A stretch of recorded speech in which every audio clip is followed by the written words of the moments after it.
सीताराम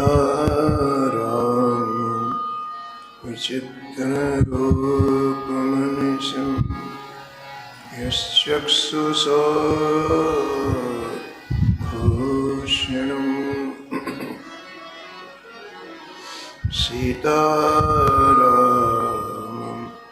सुनाम धामनिरतं तं सद्गुरुं संभजे।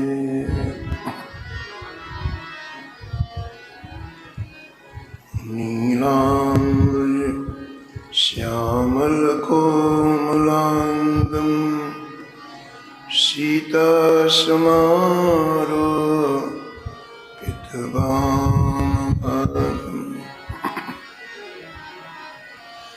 पाणो महासायकुचारुचकं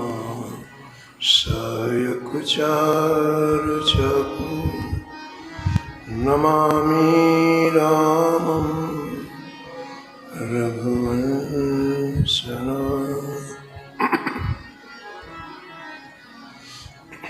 यत्र यत्र रघुनाथ कीर्तनं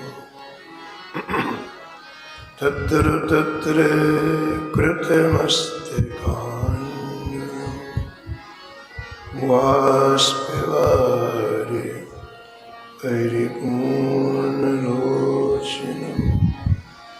मारुतिं नमत राक्षसान्तकम्।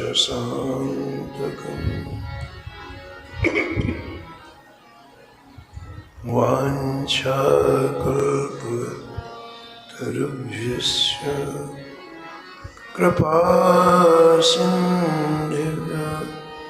एव च पतितानां पावनेभ्यो श्रीवैष्णवेभ्यो नमो नमः।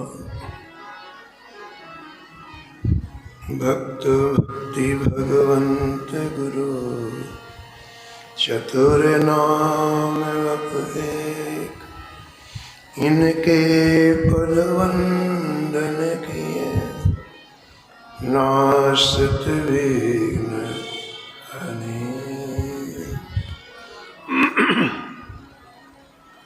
हरि जो आए विराजिए, कथा सुनो इतिहास, तुम श्रोता या माल के, तुम पद रज मम आन। तुम पीछे जो और हैं, श्रोता हैं रस खान। जिनके सकल मनोरथ पूरे वो श्री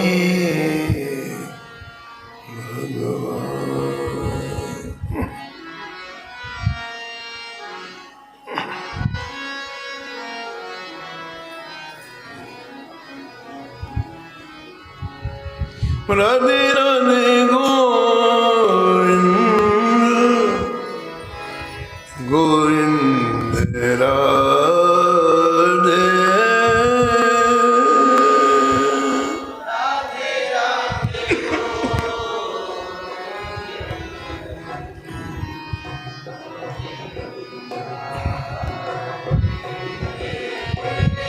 हे राधे राधे गोविंद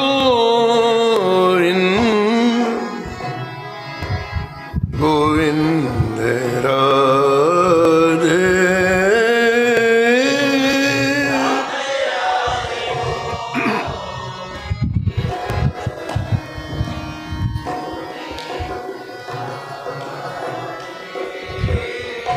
हे राधे राधे गोविंद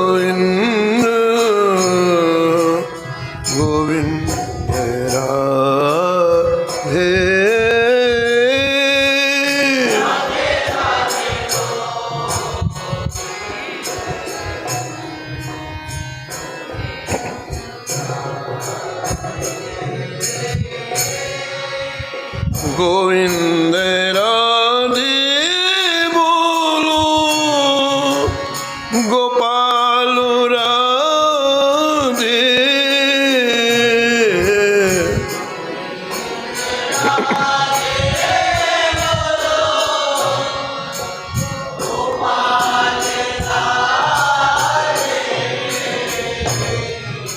गोविंद राधे बोलो गोपाल राधे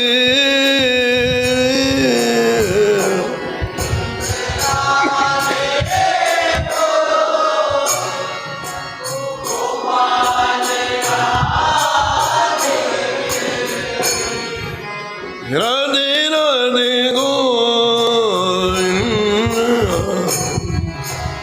गोविंद राधे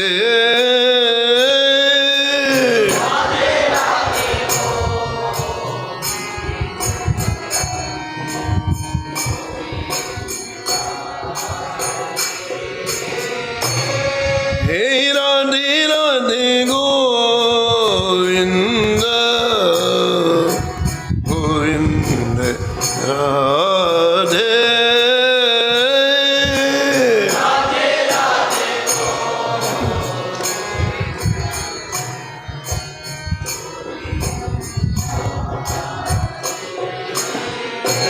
हे राधे राधे गोविंद गोविंद राधे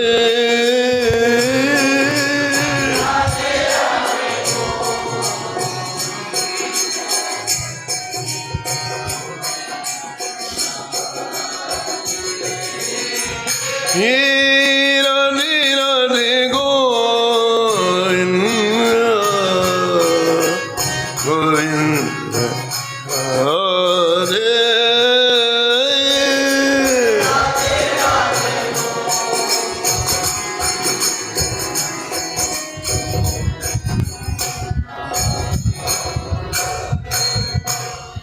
श्री जानकी वल्लभ लाल की श्री मंगल मूर्ति हनुमान जी महाराज सुपरिकर श्री भक्तमाल जी श्री स्वामी अग्रदास जी महाराज की श्री नाभाजी महाराज की श्री प्रियादास जी महाराज की श्री वृंदावन धाम के श्री बांके बिहारी लाल श्री राधा वल्लभ लाल की श्री गिरिराज जी महाराज की श्री यमुने महारानी की श्री रामनाम महाराज की श्री महाराज जी की जय जय श्री राम।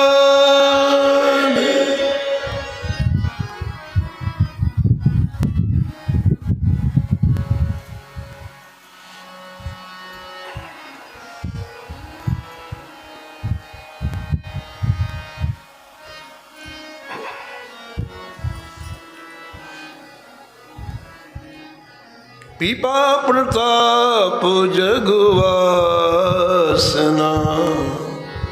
नाहर को उपदेश दियो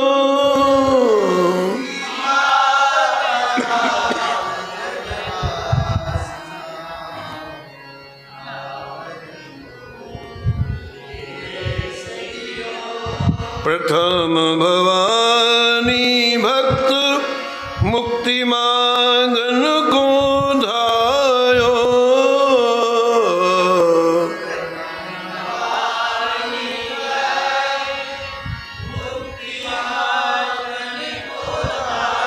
सत्य कहो धी शक्ति सुदृढ़ हरि शरण बतायो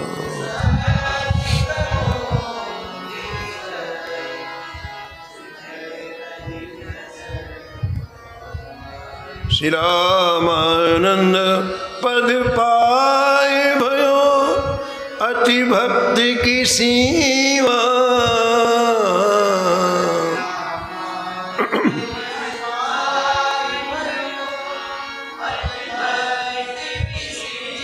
गुण असंख्य निर्मूल संत धरि राखत ग्रीवा।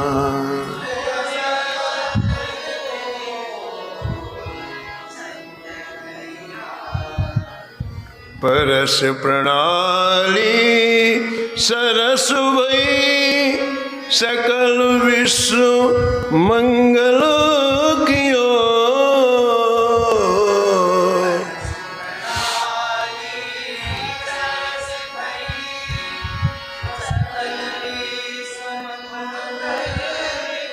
पीपा प्रताप जगवासना नाहर को उपदेश दियो।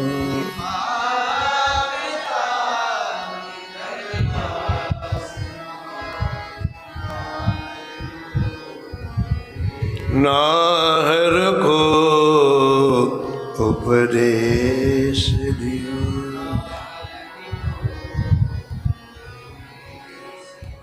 प्रातः स्मरणी परम वंदनीय श्री भक्तमाल के रचयिता श्री नाभा गोस्वामी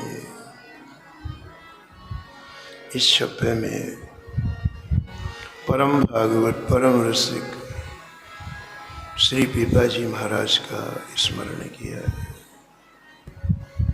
और निष्कर्ष के रूप में कहते हैं कि आपने अनंत अनंत जीवों का मंगल किया। सकल विश्व मंगल कियो का तात्पर्य है मन का चिंतन ही सब कुछ होता है। जैसा चिंतन होता है वैसी क्रियाएं होती हैं। हमारा चिंतन जब गर्हित होता है तो हमारा पतन होता है और हमारा चिंतन जब सात्विक होता है तो हमारा उत्कर्ष होता है। सकल विश्व मंगल कियो का तात्पर्य है कि आपने जगह जगह जाकर लोगों के चिंतन को बदला, लोगों के विचारों को बदला और उन्हें 84 लाख योनियों से मुक्त कराया, जन्म के चक्कर से मुक्त कराया। जहाँ जहाँ श्री पीपाजी सीता सहचरी जी गए वहाँ के लोगों का आपने हृदय परिवर्तन किया। यही चरित्र आगे आप श्रवण करेंगे। श्री नाभा जी ने जो गोस्वामी तुलसीदास जी के लिए लिखा है, कली कुटिल जियो निस्तार है श्री वाल्मीकि तुलसी हो, वहाँ यही भाव है कि कलयुग में जितने जीव मिलेंगे कुटिल ही मिलेंगे। अब इन कुटिल जीवों का उद्धार कैसे हो? इनका भी अंतःकरण है, इन्हें भी दुख होता है, इन्हें भी कष्ट होता है। तो ये कुटिल हैं तो इनको छोड़ दिया जाएगा, पर इनका उद्धार कौन करेगा? तो ये संत ही इनके पास जाकर के इनके हृदय का परिवर्तन, या फिर वो किसी कारण से वो लोग इनके पास आ गए तो अपनी चीज लेके आएंगे। जिसके पास जो चीज़ है वही तो लेके आएगा, नई कहाँ से लाएगा? हम किराने की दुकान में जाते हैं, वहाँ आटा चावल दाल घी तो खरीदेंगे, वहाँ हीरे मोती कहाँ से आएंगे? तो जिसके पास जो है वही तो देगा। भगवान श्री कृष्ण गए तो कालिया ने विष ही तो दिया। उससे पूछा गया क्यों भाई तुमने विष? बोले जो मेरे पास वही तो दूंगा। तो ये कलयुग के जो कुटिल जीव थे ये अपनी सामग्री लेके गए इन महापुरुषों के पास। सामग्री कौन थी इनके पास? काम की, क्रोध की, लोभ की, मद की, मोह की, ईर्षा, दंभ, द्वेष, पाखंड, जितनी आसुरी वृत्तियां हैं सब लेके गए। लेकिन कमाल है इन्होंने इन्हें श्री ठाकुर जी के चरणों में पहुंचा दिया। यही चरित्र है। ये काम संत ही कर सकता है, बाकी कोई नहीं कर सकता है। क्यों? ऐसा क्यों? ऐसा इसलिए इनका असर हमारे ऊपर जल्दी पड़ सकता है। इनके पास जो आसुरी संपत्ति है उसका असर हमारे ऊपर जल्दी पड़ सकता है और हम भी विचलित हो सकते हैं। इसी को तो कुसंग कहते हैं। सूरदास जी कहते हैं भैया दूर से चलो इनको। हरि विमुखन को संग तजोरे मन,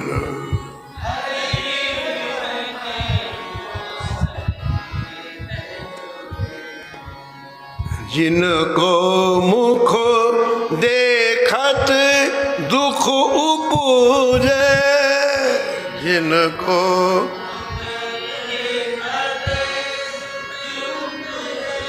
होत भजन में भंग,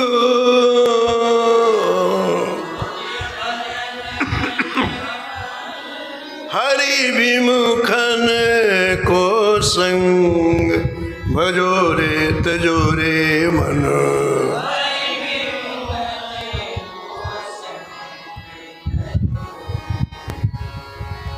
इनके पास जो आश्रय वृत्तियां हैं उन आश्रय वृत्तियों से हमारा मन खिंच सकता है। क्यों? क्योंकि जन्म जन्म हम लोग आश्रय वृत्तियों में रहे ना, तो उसका प्रभाव ज्यादा है।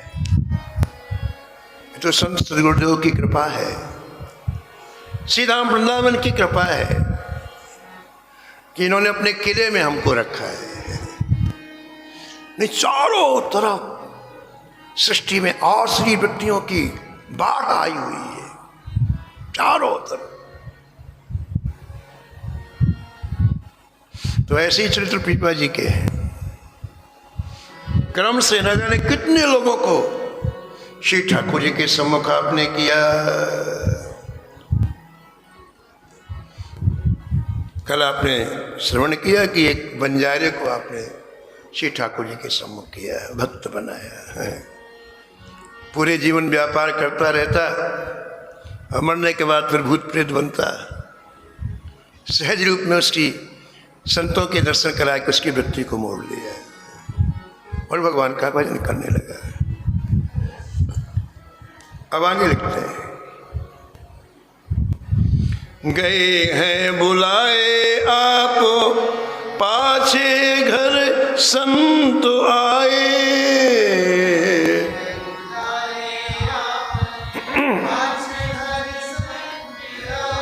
अन्न कछु नाए कहूँ जाए कर लाइए,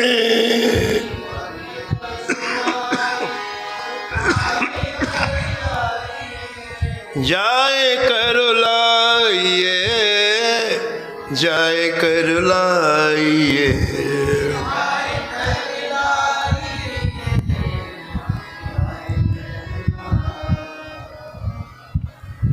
आपने श्रवण किया कि श्री पीपा जी सीता सहचर्य जी टोड़े नगर के समीप में ही 3-4 किलोमीटर की दूरी पर झोपड़ी बना के रह रहे।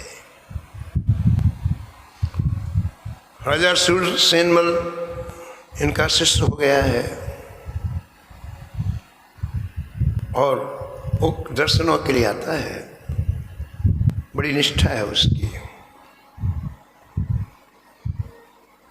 श्री पीपा जी के प्रभाव से भजन कर रहा है, दैन्यता उसके जीवन में आ गई, मद और अहंकार विदा हो गया, राज वैभव का मद, पद का मद, संपत्ति का मद, युवावस्था का मद, अपनी सुंदरता का मद, जाति का मद भजन नहीं करने देता है। ये कंटक है, भजन के कंटक है। महापुरुषों के अनुग्रह से मत दूर हो जाते हैं। तो भजन करने लग गया। श्री प्रियादास जी महाराज घटना का वर्णन करते हैं। राजा सूरसेन के राज दरबार में एक ऐसा न्याय का मामला आया जिसमें वो न्याय नहीं कर पा रहे थे। कौन सा मामला था? श्री महाराज जी सुनाते थे कि एक स्त्री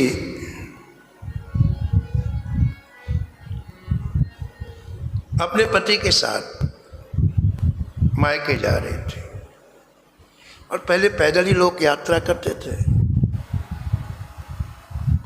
सुबह सुबह निकली थी दोनों पति पत्नी,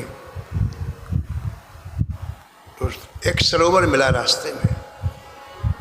सूर्योदय होगा तो पति ने कहा कि तुम यहीं बैठो, मैं सरोवर में शौच स्नान कर लूँ। तो वृक्ष के नीचे वो बैठ गई और उसका पति सोच गया है, इसके बाद स्नान करने लग गया। इतने में उस वृक्ष में एक प्रेत रहता था।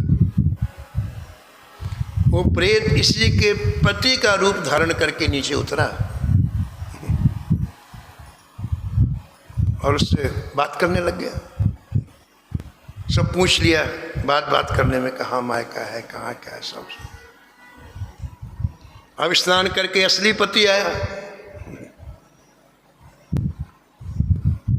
अब दोनों का एक ही रूप रंग। वो कैसे क्या कैसे जाएगी, मेरी पत्नी है। असली पति बोला कि चलो कैसे जाएगी, मेरी पत्नी है। अब स्त्री के स्थिति के एक ही रूप रंग के दोनों, एक ही तरह के वस्त्र पहने, एक ही तरह का आकार, एक ही तरह का बातचीत भी वही, तो वो निर्णय नहीं कर पाई इसमें कौन मेरा पति है। घंटों हो गए तो लोग इकट्ठे हो गए, क्या बात है, क्या बात। अब असली पति कहे कि मेरी पत्नी है, वो कहे प्रेत की मेरी पत्नी है। तो लोग दोनों को लेकर, तीनों को लेकर के राजा के पास से, राजा सूरसेन बन गए। और राजा क्या निर्णय करे, स्त्री कुछ बोल नहीं पा रही है और आकृति दोनों की एक शरीक है। तो राजा ने इनको अलग अलग कमरों में बंद करा दिया तीनों, और महाराज के पास अपने एक सेवक को भेजा कि महाराज आप, एक ऐसा मामला आया जिसका मैं निर्णय नहीं कर पा रहा हूँ, आप कृपया राज दरबार में आकर उस मामले को निर्णय कर दें। राजाओं के पास घोड़े होते थे, घोड़े की सवारी में चलते थे। पीपा जी के लिए उसने घोड़ा भेजा, आदमी भेजे, और पीपा जी सूरसेन के कहने से उसके राज दरबार में गए।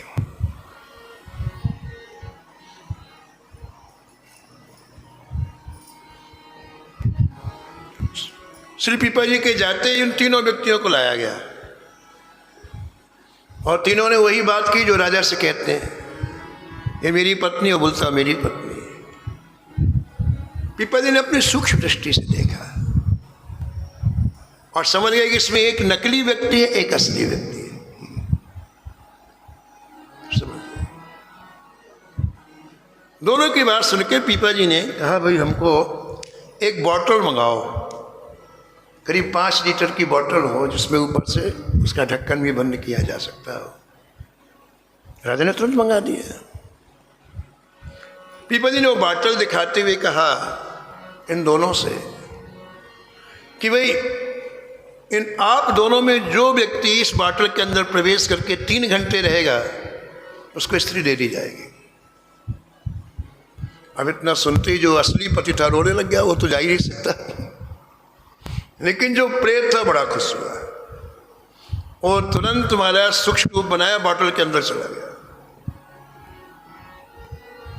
पीपा जी ने सेवक से कहा, इसका ऊपर से ढक्कन बंद कर दो।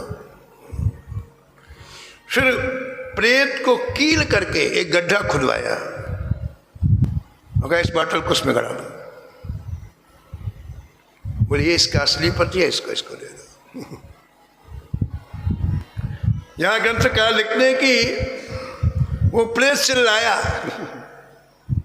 बड़े महाराज आपका दर्शन करने के बाद मैं प्रेत बना रहूंगा क्या? अब देखो कैसे किसी भी घटना से कैसे जीवों का कल्याण ये संत करते हैं। इनको दया आ गई,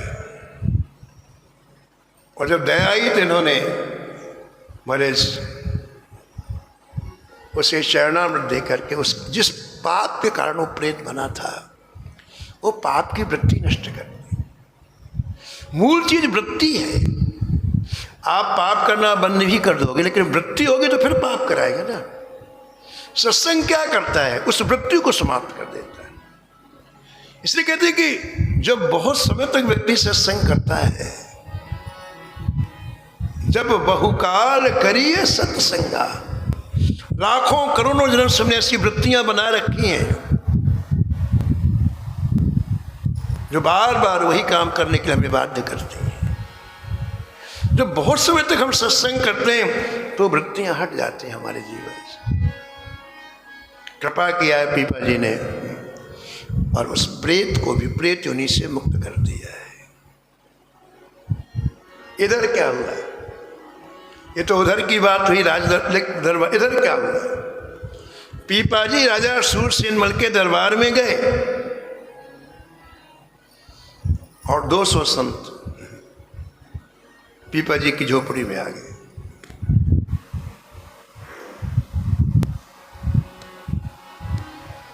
जय जय सीताराम की आवाज लगाई, सीता सचरी जी बाहर निकले।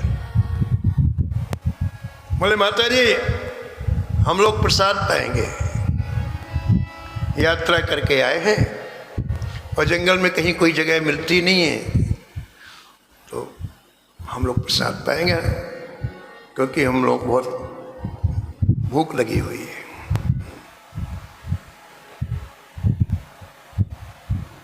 अभी तो आपने सुना था कि दोनों कभी तो बहुत, कभी कुछ नहीं, कभी ऐसी संतों की रहनी होती है। आकाश वृत्ति थी। आपने संतों को प्रणाम किया, बोले हाँ हाँ जरूर, आप लोग स्नान करें और अपना नियम करें, अभी व्यवस्था होती है। 200 संत, पीपा जी है नहीं वहां पर।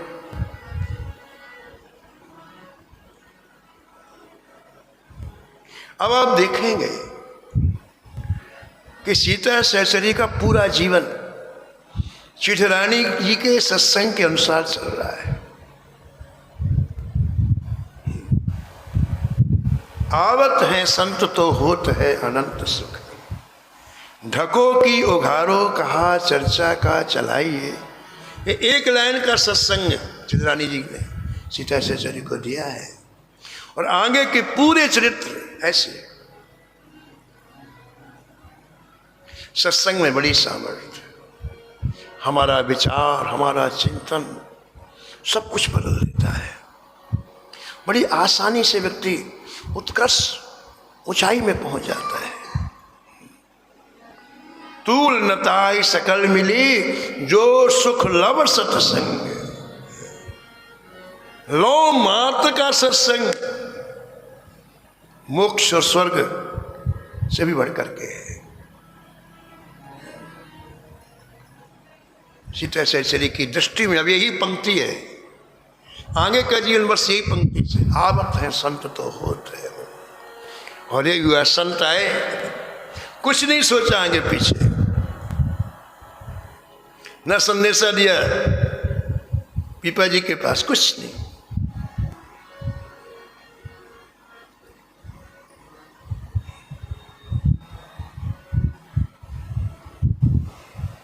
सामान व्यापारी के यहाँ मिलता है। थोड़ी दूर पर किसी व्यापारी की दुकान थी। जब तक संत स्नान करने गए, आप व्यापारी के यहाँ गए सीधे और कहा श्रीमान जी हमें कुछ सामान की आवश्यकता है, हमारे यहाँ संत पधारे हैं, आप हमें सामान दे दीजिए, फिर हमारी जैसी व्यवस्था होगी हम आपका पैसा दें। अभी हमारे पास धन नहीं है, पैसा नहीं। और हमने पिछली बार भी आपको बताया था श्री रामानुजाचार्य जी के शिष्य के बारे में प्रसंग में, कि ये संसार मौके का फायदा उठाने में बहुत आगे है। आपकी मजबूरी का, आपके उसका फायदा उठाता है। हमारे पास धन नहीं है। सीता सहचरी जब ऐसा कहा तो उसने इनके शरीर की तरफ दृष्टि डाली और कहा देवी जी सब कुछ मिल जाएगा, जितना आप कहते हो उससे चौगुना मिल जाएगा, लेकिन आपको आज रात्रि में मेरे पास आना होगा। और यहाँ ग्रंथकार कहते हैं कि सीता सहचरी ने एक क्षण नहीं लगा, बोले हाँ हाँ, सामग्री पहुंच गई। संतों ने अपने हाथ से श्री ठाकुर जी के लिए प्रसाद बनाया, भोग लगाया ठाकुर जी को। इसके बाद सभी संतों ने पाया, पंक्ति 200 संतों की लगी हुई है, बड़े प्रेम से संत पा रहे हैं। और उसी समय पीपा जी आ गए, राज दरबार से पीपा जी आ गए। भोजन करत माज पीपाजू पधारे पूछी,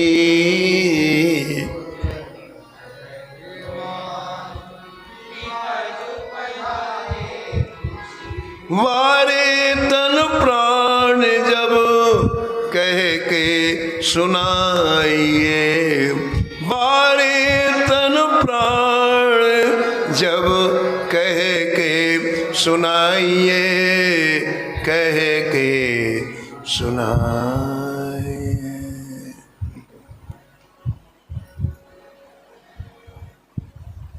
अभाव में संत सेवा, वो भी अपने आप को बेच करके संत सेवा। आप यहाँ संत सेवा के प्रति इनके आंतरिक भाव पर दृष्टि डालो। कितनी प्रिय है संत सेवा, जीवन में कितना महत्व है संतों का इनके।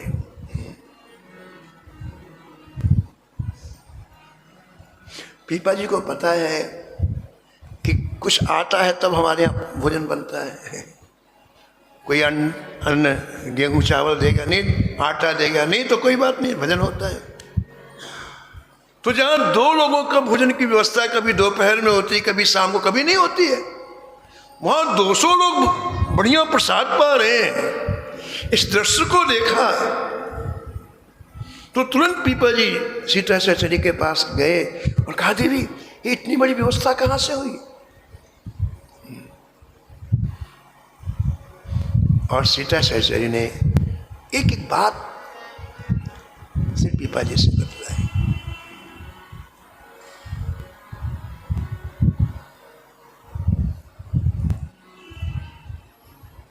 संत पा रहे, एक कोने में पीपा जी को सब सीता सहचरी बता रही है, मैं कैसे लाई हूं ये सामग्री। और पीपा जी सीता सहचरी के चरणों में साष्टांग लेट गए।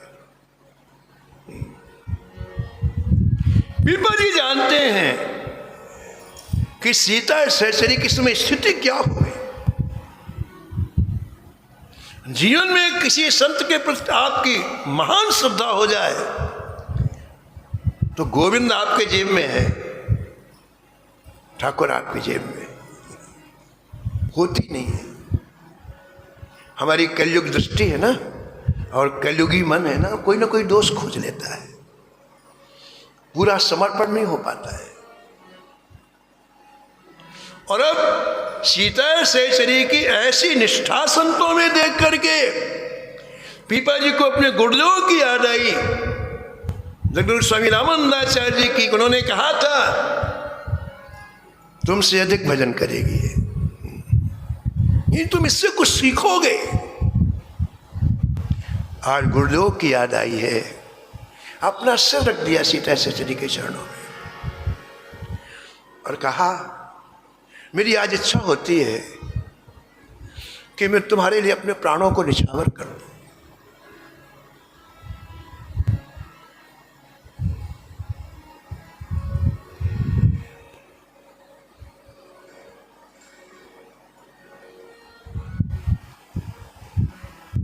संत को संत ही पहचानता है, ये रोड के लोग नहीं पहचानते, ये कंगले लोग नहीं पहचानते। जिसने भजन किया होता ना वो संत को पहचान। संत का संतत्व पहचानने के लिए हमारी कुछ क्षमता चाहिए। गीता वाटिका में एक बड़े अच्छे साधक और भाई जी के समीप में रहने वाले महापुरुष ने कहा कि राधा बाबा, आपको जितनी अनुभूतियाँ होती हैं भाई जी के बारे में, हमको नहीं होती हैं। हम भी गीता वाटिका में रहते हैं, हम भी भाई जी का सत्संग सुनते हैं। आपको जो भाई जी के बारे में नवीन नवीन नित्य नित्य नई नई अनुभूतियाँ हमको नहीं होती हैं।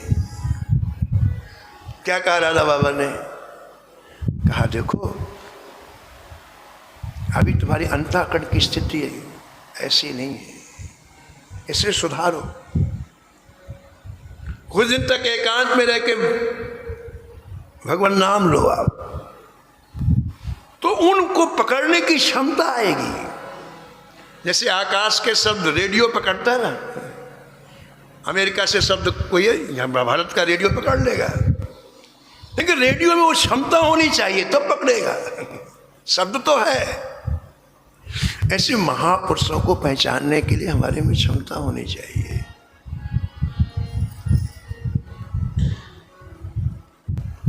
संत भगवान तो प्रसाद पाके जय जयकार करके चले गए। और देखो, सूर्यास्त होने के बाद सीता सहचर जी उस व्यापारी के यहाँ जाने को तैयार हुए। इतने पीपा जी आज सीता सहचरी के ऊपर अपने आप को समर्पित कर दिया है कि सीता सहचरी जब उस व्यापारी के यहाँ जाने को तैयार हुई तो पीपा जी ने हाथ जोड़ करके कहा कि इतनी बड़ी सेवा में क्या तुम हमें भागीदार नहीं बनाओगे? इतना महान कार्य। हमने क्या कहा? सेवा करना बड़ी बात नहीं, सेवा कैसे कर रहे हैं बड़ी बात है। कुछ सुदामा दास जी प्रारंभिक दिनों में ब्रज के बाहर आटा मांगने के लिए जाते, रास्ते में लकड़ी कंडा बीनते, वापस आके अपने हाथ से आटा गूंथते, टिक्कर बनाते, फिर संतों को बुला के प्रसाद पवाते। रोज का नियम। सेवा करना नहीं, कैसे सेवा हो रही है।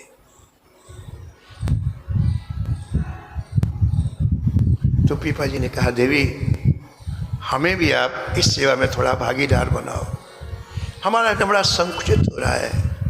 आपने बाजी मार ली, हम वहीं के वहीं रहे। तो पूछा सीता जी ने कि आप कैसी भागीदारी चाहते हैं? बोले देखो, पानी बढ़ गया है, बरस रहा है, और आप उस व्यापारी के यहाँ जा रही हैं, तो यदि ऐसे पानी में जाएंगी तो कीचड़ आपके पैरों में लग जाएगा। मेरी इच्छा है कि मैं आपको कंधे में बैठा के उस व्यापारी के यहाँ ले जाऊँ। ये अति भक्ति के चरित्र हैं, इसलिए ये चरित्र रसिकों के बीच में ही गाए जा सकते हैं। हमने कहा ना कि यदि भजन नहीं होगा तो कुतर्क होंगे, भजन करना चाहिए। तो ये चरित्र डाइजेस्ट होते हैं, पचते हैं। पकड़ने की क्षमता चाहिए, समझने की क्षमता चाहिए, उसके लिए भजन की आवश्यकता है।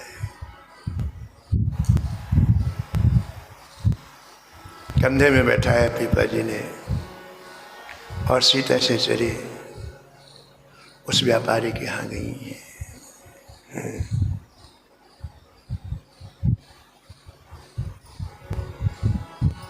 नीचे दुकान थी, ऊपर रहता था वो।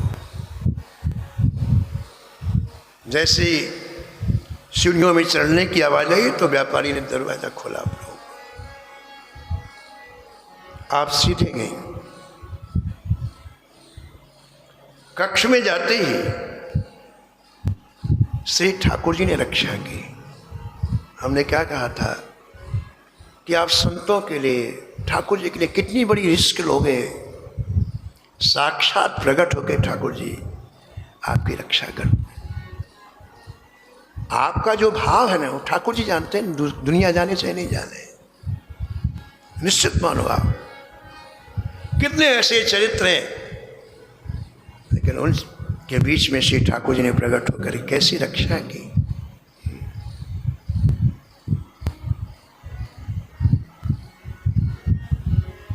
बिल्वमंगली का चरित्र आपने सुना है। स्नान करती हुई इस युवती को देखकर सरोवर में बिल्वमंगल उसके पीछे पीछे गए। उसके घर में जाने के बाद उसके पतिदेव ने बड़ी श्रद्धापूर्वक इनका चरणामृत लिया, इनकी आरती उतारी बिल्वमंगल जी की। वो संत सेवी था, संत उसे बहुत अच्छे लगते थे। उसने कहा, भगवान मैं आपकी क्या सेवा करूं? उस परम वैष्णव ने बिल्वमंगल से कहा, भगवान मैं आपकी क्या सेवा करूं? और बिल्वमंगल ने छिपाया नहीं। उन्होंने कहा कि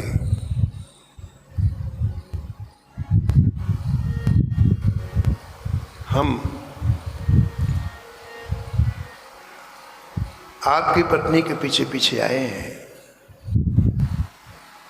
चाहे हम चाहते कि हमारी सेवा करे।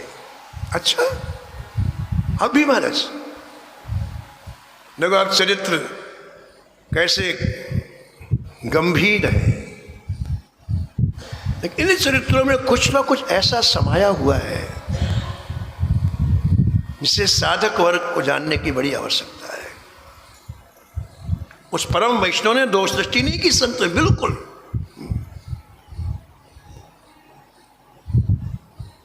और मूल भक्तमाल में लिखा है कि उसने अपनी पत्नी से कहा कि तुम इन संत के पास श्रृंगार करके जाओ। उसने पूछा क्यों? तो वहां प्रियादास जी लिखते हैं कि श्री ठाकुर जी की प्रसन्नता प्राप्त हो।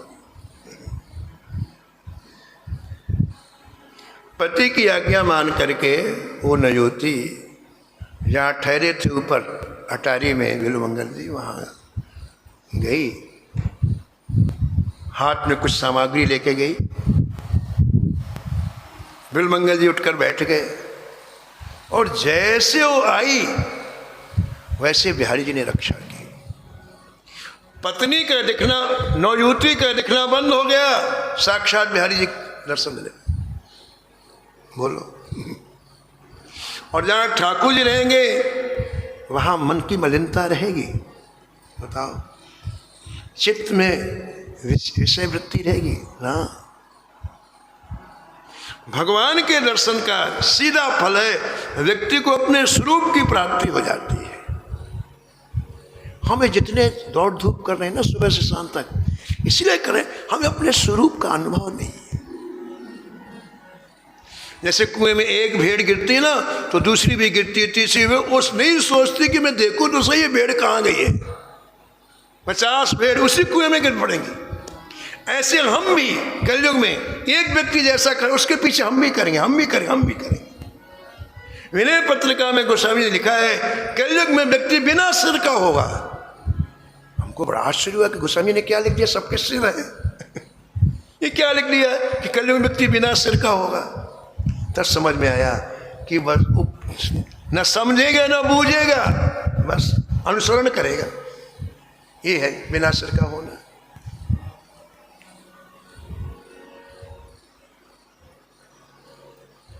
मम दर्शन फल परम अनुपा,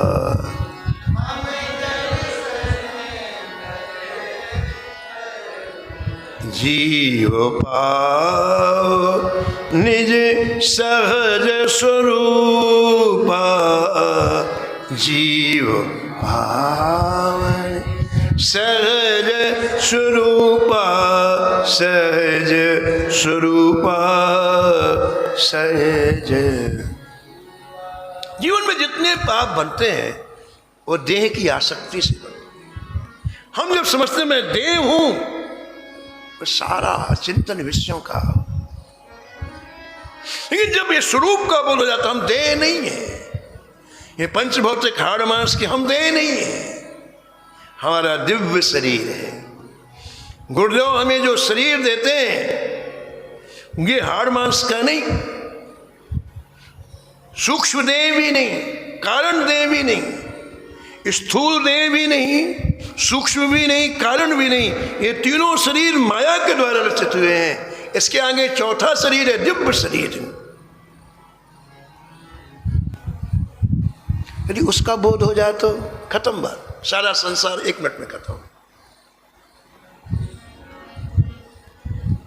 भगवान का दर्शन होते ही चित्त वृत्ति विलुमंगल की समाहित हो गई। भगवान तो गायब हो गए और उन्होंने कहा देवी 2 सुई लाओ बड़ी बड़ी। उसने समझा कि पैदल चल के आए, कांटा आटा कहीं गड़ गया होगा। दोनों सुई महाराज हाथ में ली और दोनों आंखों में अपने हाथ से कस के अंदर डाल दी। आंखें तो फूटी गई, रक्त की धारा निकलने लग गई। उन्होंने दौड़ करके गई, पतिदेव को बुला के लाई। ये क्या किया आपने भगवान, ये क्या किया आपने, ये क्या किया? अरे हमें आपको सेवा करनी थी, हमने आपको दुख दिया। वो वैष्णव रोने लग गया। बिलमंगल जी ने उसके सिर पर अपना हाथ रख के कहा भैया तुमने जैसी मेरी सेवा की है सृष्टि में किसी व्यक्ति ने ऐसी सेवा न की होगी। आज मैं कह सकता हूं कि परम संत तुम हो, हमने केवल संत का आवेश धारण किया है। परम संत हो तुम। इतनी प्रतिकूलता में तुम्हारी दोष दृष्टि नहीं आई। हम ही निवेदन कर रहे थे कि यदि आप ठाकुर जी के लिए कोई रिस्क लेते हैं संतों के लिए तो जरूर जरूर जरूर श्री ठाकुर जी रक्षा कर। अरे ऐसे ऐसे प्रसंग में क्या सुना है आपको।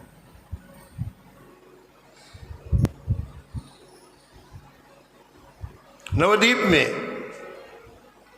महाप्रभु जी जिन महापुरुष के यहाँ संकीर्तन करते थे, श्रीवास जी के यहाँ,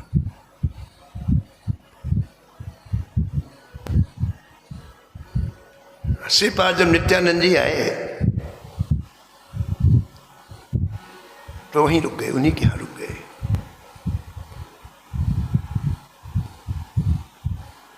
बड़ा जोरदार सूर्यास्त से सूर्योदय तक संकीर्तन होता, बहुत जोरदार। 12 घंटे का संकीर्तन नित्य महाराज जी। और जैसे सूर्यास्त होता दरवाजा बंद कर दिया जाता, अब कोई नहीं आएगा। पूरी रात कीर्तन में इतनी टीस होती, जितना दर्द होता था, जिसके कान में आवाज पड़ जाए ना उसके पैर रुक जाते। पूज महाराज जी सुनाते थे, श्रीमती दास जी महाराज, कि नवद्वीप की एक महिला सुबह सुबह पानी भरने के लिए कुएं में गई, जाने के लिए तैयार हुई। उसने सोचा कि अभी उसका छोटा सा बच्चा था, 6-8 महीने का बच्चा था। उसने सोचा अभी ये सो रहा है, जग जाएगा तो पानी लेने जाऊंगी तो रोएगा, पानी ला के भर के रख दूँ। पहले परिवार की स्त्रियाँ सुबह सुबह, एक ही कुआं होता था गांव के बाहर और कुएं से पानी भरना पड़ता था। तो चुपचाप उठी, बच्चा सो रहा था, रस्सी उठाई, घड़ा उठाए और दरवाजे के पास पहुंची तो बच्चा उठ गया। अब उसने सोचा पानी तो लाना ही है, अब ये रो रहा है तो इसको ले चलती हूँ। तो बच्चे को उठाया और इधर दबा लिया, इधर घड़ा, इधर कंधे में रस्सी। तो श्री महाराज जी कह रहे थे, श्रीमती दास जी महाराज, कि वो युवती जहाँ कीर्तन हो रहा था उसके बगल में गली थी, वहाँ से निकली और जैसे चैतन्य महाप्रभु जी की आवाज, हरे कृष्णा कृष्णा कृष्णा हरे हरे, हरे राम राम राम हरे हरे, जैसे सुनाई पड़ा। महाराज जी तो शरीर का वाह ज्ञान है उसको, अब वो पानी भरने जा रही, उसको शरीर का ही होश नहीं। मात्र एक उनके मुख से निकली हुई एक पंक्ति इनकी कानों में पड़ी, उसे शरीर का वाह ज्ञान भूल गया। अभ्यास के कारण कुएं में तो पहुंच गई हो, रोज का अभ्यास था पानी भरने का। रस्सी निकाली कंधे से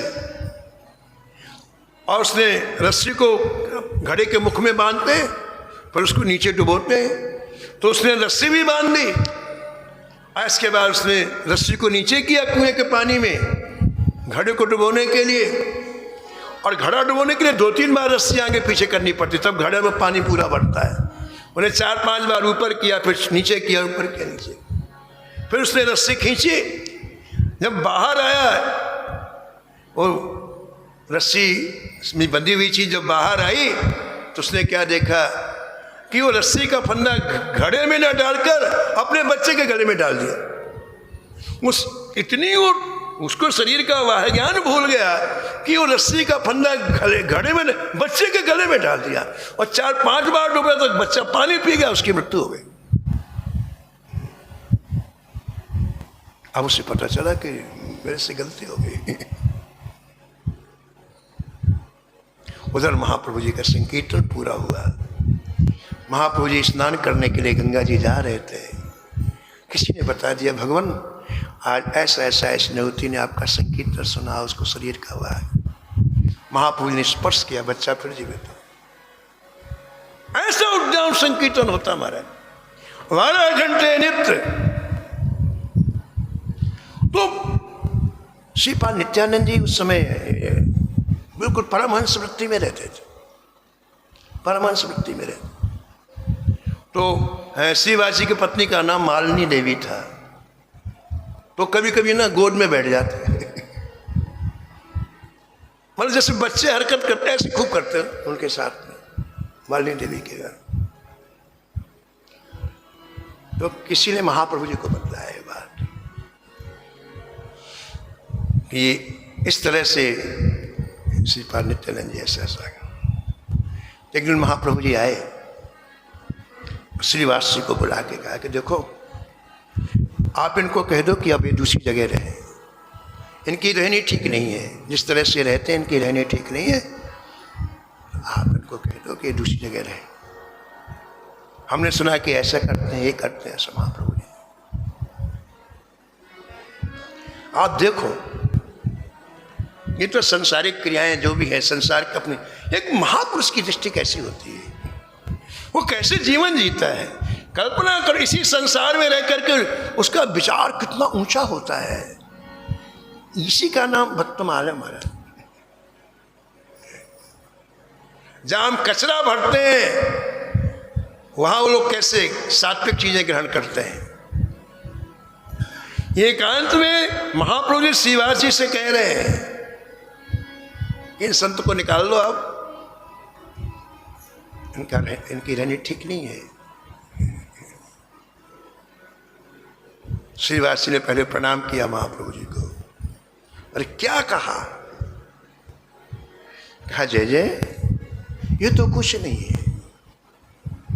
अगर श्रीपाद नित्यानंद जी मदिरा पी करके मेरी अर्धांगिनी के साथ न करने योग्य कार्य करें तो भी मेरी निष्ठा में कोई फर्क नहीं पड़ना, तो भी मेरी निष्ठा में कोई फर्क नहीं पड़ना। भगवान मेरी निष्ठा वही की वही संत के। इतना सुनना था, महाप्रभु जी ने दोनों हाथ से श्रीवास जी को उठाया, अपनी छाती से लगा करके नृत्य करने, बोले श्रीवास तूने मुझे आज खरीद लिया। ऐसी निष्ठा संतों में।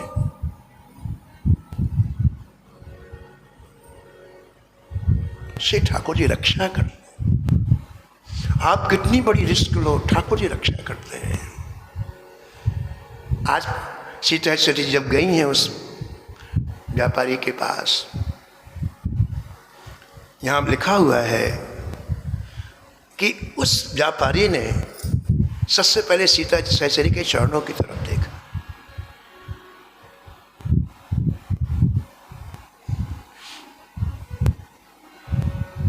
संतों ने उसके द्वारा दिए हुए अन्न को खाया। भजनानंदी संतों के मुख में उसके द्वारा दिया हुआ अन्न गया। सीता सहचरी परम भागवती, उसका दर्शन हुआ, उसको मलिन वृत्तियों में सुधार होना प्रारंभ हो गया।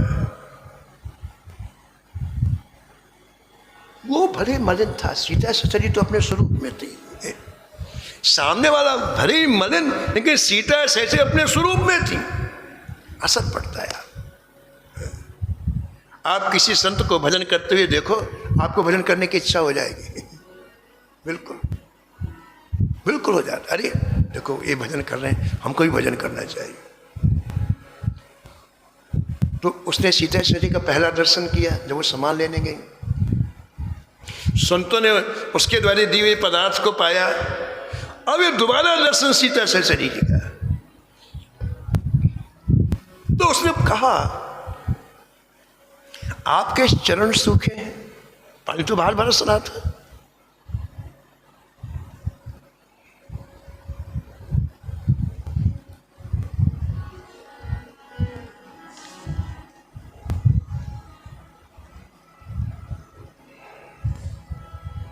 प्रियदास लिखते हैं, हाट पे उतार दई द्वार आप बैठे रहे।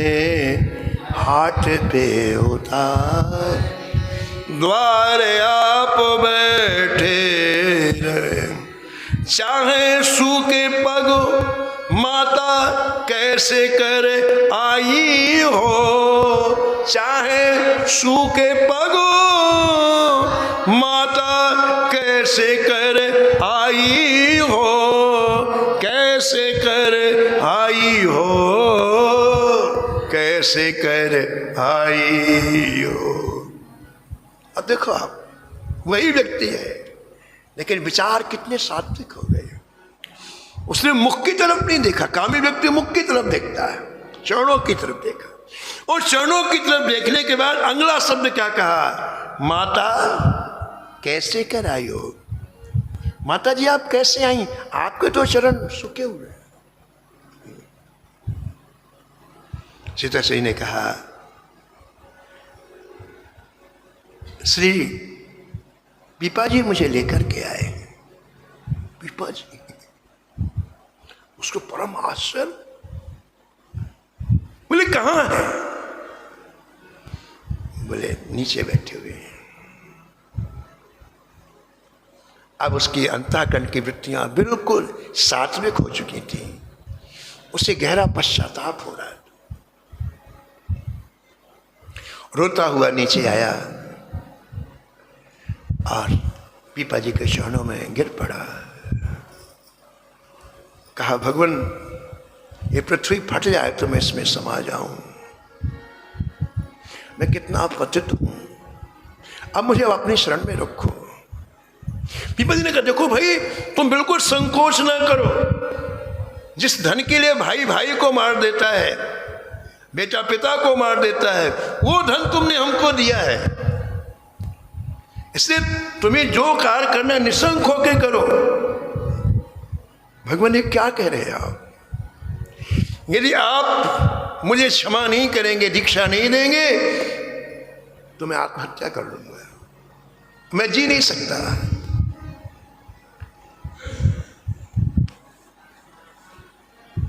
पीपा जी ने कृपा किया है, वो परम भागवत बन गया, भक्त बन गया। हम ही निवेदन कर रहे थे कि ऐसे लोगों का उद्धार कैसे हो, जिनके पास दूषित वृत्तियां हैं, विष ही विष है। अगर ये महापुरुषों के संपर्क में ना आए, ऐसे महापुरुष जिनके ऊपर आसुरी वृत्तियों का प्रभाव न हो, तो फिर इनका उद्धार कैसे हो। ये कलि कुटिल जीव निस्तार हित वाल्मीकि तुलसी भयो। यही प्रक्रिया हमारे सीता सहचर्य की और पीपा जी की आगे रहेगी। वो चरित्र आप आगे श्रवण करेंगे। समय की मर्यादा में वाणी को यही विराम। नमो नमो श्री भक्त सुमा।